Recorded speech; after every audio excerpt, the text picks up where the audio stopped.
Hello বন্ধুরা, কেমন আছো সবাই? আশা করি সবাই ভালো আছো।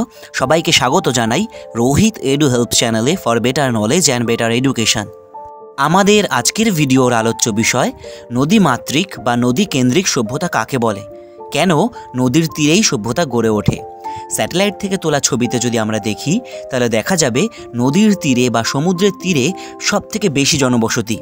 সেই প্রাচীনকাল থেকেই মানুষ এই নদীর তীরে বা সমুদ্রের তীরে বসতি স্থাপন করে আসছে। মানুষ কেন বসতি স্থাপনের জন্য পাহাড় বা মালভূমিকে বেছে না নিয়ে সমুদ্র বা নদীর তীরকেই বেছে নিল? সমুদ্র বা নদীর তীরে জল এসে মানুষের ঘরবাড়ি ভেঙে যেতে পারে, বন্যার সময় ঘরবাড়ি ডুবে যেতে পারে, ফসল ডুবে যেতে পারে। তবুও মানুষ নদীর তীরকেই কেন বসতি স্থাপনের সবথেকে ভালো জায়গা হিসেবে বেছে নিল? এটাই আজকের ভিডিওর আলোচ্য বিষয়। তাহলে চলো ভিডিওটা শুরু করা যাক। নদী কেন্দ্রিক সভ্যতা বা নদীমাতৃক সভ্যতা গড়ে ওঠার কারণগুলি কি কি, অর্থাৎ কেন প্রাচীনকাল থেকে মানুষ নদীর তীরেই বসতি স্থাপন করতে ভালোবাসে। নাম্বার 1, জলের যোগান। মানুষের বেঁচে থাকার জন্য জল একান্তই প্রয়োজন। মানুষের স্নান করার জন্য, পান করার জন্য, রান্না করার জন্য জলের দরকার হয়। এছাড়াও চাষবাসে জলসেচের প্রয়োজন হয়, আর মানুষ নদী থেকে সহজেই এই জল পেত। এই কারণে মানুষ নদীর তীরে বসতি স্থাপন করতে শুরু করে। নাম্বার 2, উর্বর মৃত্তিকা।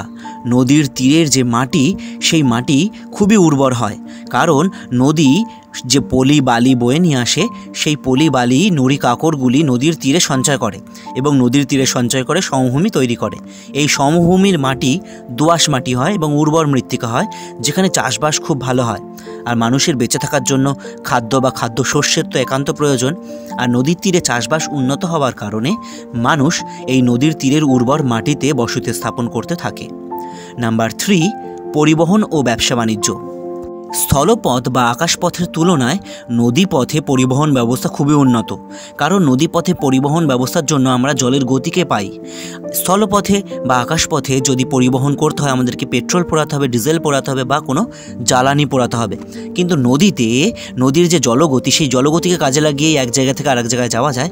এই কারণে মানুষ প্রাচীনকাল থেকেই নদীকে পরিবহনের পথ হিসাবে বেছে নিয়েছে। আর যেহেতু এক জায়গা থেকে আরেক জায়গায় যাওয়ার জন্য জাহাজে নৌকায় করে নদীপথে পরিবহন করা হয়, এই কারণে নদীর তীরেই বেশি বসতি বা নদীর তীরবর্তী অঞ্চলেই বেশি ব্যবসা বাণিজ্যের কেন্দ্র গড়ে উঠেছে। নাম্বার 4, খাদ্য। দেখো, নদীর তীরে চাষবাস ভালো হয়, ফলে খাদ্য বা দানা শস্য খুব ভালো উৎপন্ন হয়। মানুষ এই কারণে নদীর তীরকে বেছে নিয়েছে। এছাড়াও নদী থেকে কচ্ছপ, মাছ, কাঁকড়া প্রভৃতি প্রোটিন জাতীয় খাদ্যের যোগান হয়, ফলে মানুষ নদীর তীরবর্তী অঞ্চলকেই বসতি স্থাপনের উপযুক্ত জায়গা হিসেবে প্রাচীনকাল থেকেই বেছে নিয়েছে।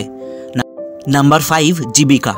নদীকে কেন্দ্র করে মানুষ বিভিন্ন জীবিকা নির্বাহ করে থাকে, যেমন বিভিন্ন মাটির কাজ বা যেমন কুমোরের কাজ, বিভিন্ন ঝিনুকের কাজ, শামুকের কাজ এবং বিভিন্ন মৎস্য শিকার, চাষবাস প্রভৃতি জীবিকা বেশিরভাগ ক্ষেত্রে নদীকে কেন্দ্র করেই গড়ে উঠেছে। এই কারণে মানুষ বেশিরভাগ ক্ষেত্রে জলে ডুবে গেলেও, ঘরবাড়ি ভেঙে গেলেও নদীর তীরে থাকাটাই পছন্দ করে, কারণ মানুষের জীবন মানুষ নদীর তীরেই স্বাচ্ছন্দ্যভাবে কাটাতে পারে তুলনামূলকভাবে পাহাড় বা পর্বতের থেকে। তাহলে এই বিভিন্ন সুবিধাগুলি থাকার জন্য প্রাচীনকাল থেকেই নদীর তীরে সভ্যতা গড়ে উঠেছে বা গড়ে উঠছে। আর এই নদীর তীরের সভ্যতাকেই নদীমাতৃক সভ্যতা বা নদী কেন্দ্রিক সভ্যতা বলা হয়। আজকের ভিডিওটা তাহলে এই পর্যন্তই ছিল। তোমরা অবশ্যই কমেন্ট করে জানিও তোমাদের ভিডিওটা কেমন লাগলো বা কতটা শিক্ষামূলক বা ইনফরমেটিভ, হেল্পফুল হলো তোমাদের পড়াশোনার ক্ষেত্রে। আর ভালো লাগলে অবশ্যই লাইক করতে পারো। এরকমই আরও শিক্ষামূলক ভিডিও পাওয়ার জন্য আমাদের চ্যানেলটা অবশ্যই সাবস্ক্রাইব করে রাখো। থ্যাংক ইউ সবাইকে। আজকের জন্য টাটা।